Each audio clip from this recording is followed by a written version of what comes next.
go. All right, we're working with our group of dogs on hand signal only in a sitting position. So we are going to say the dog's name, and then we're going to try and do a sit, a down, and a touch. Why is this important? Sometimes you just got to take those words out, quiet the mind, and work on those cues without the verbal.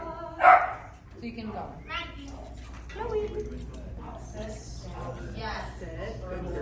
Yes. Perfect. Very good. Yes. Miss Gemma. Jen, here. Good job.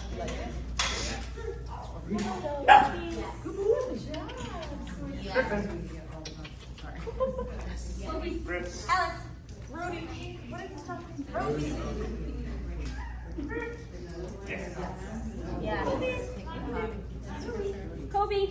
Yes. Good job.